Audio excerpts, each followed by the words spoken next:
Waliwo ba contractor abatunudde ekiwekete omumyuka wa RDC we Mukomye Mike Segawa ng'ali wamu n'abakulembeze abalala mu kitundu we bagaanye okuggulawo kaabuyonjo ezazimbiddwa disitulikiti ng'entabwe eva kubanga omulimu gwakoleddwa nga gwa kibogwe.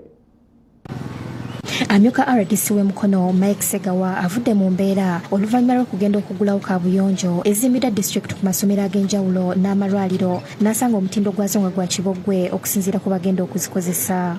Kaabuyonjo zino zazimbiddwa ku nsimbi y'omuwi w'omusolo ku ssomero lya Kayini Kamokya Primary School mu ggombolola ya Seeta Namuganga ng'eno yinginiyo wa MS Jalum Holdings Limited atuuyaniidde nga wezikala omu ku baakakiiko k'essomero Abdallah Mivule bw'ategeezezza RDC Segawa ne Kawo Elizabeth Namanda nga kaabuyonjo eno bw'etatuukaganye na mutindo. Ategeezezza nti naddala ku ludda lw'abasajja bwe bayingira okufuuyisa amazzi tegagenda nga gasigala ganjadde.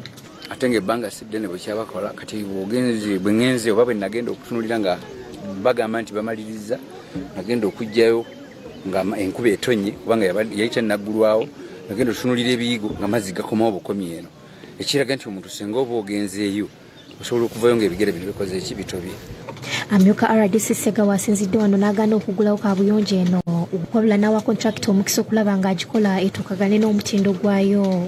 Wantu tulina okutamu okulonkingawo wano sekomishoni nzeewo kaakati. Kaabuyonjo eno ya buyumba 5 okulina omuzigo gw'abaliko obulemu yawemmensa ensimbi obukadde 31 bweddu.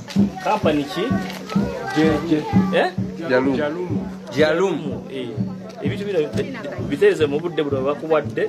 Oluvannyuma lwa bino tugezezzaako okwogera n'omu ku bannannyini kampuni ya Jalumu wadde ng'agaanye okwogerako naffe ng'entuuyo azisaza bibatu.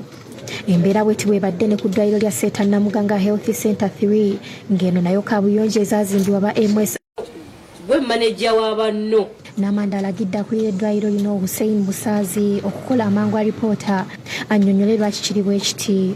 Kisiri bumativu n'akamu ku basawo b'endabye nandyagadde n'okutegeera abataze lwaki tebazze era nandyagala ripoota eyo abataze leero lwaki tebazze kubanga gavumenti tuginafuya nnyo ereeta ssente abasawo batwasasudde mu budde bakomplaininga nnyo oluusi ne State House n'emanya.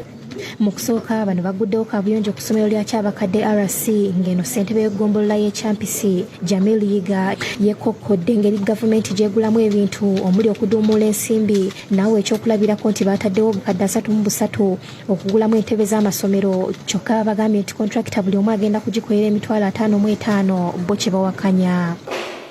Bino ebintu ebimu tebiba ku byo biba kufa babikuuma. Ujja kusanga oli agula olugoye n'alwambala mu mwezi ne lukutukole n'alugula n'alwambalira omwaka.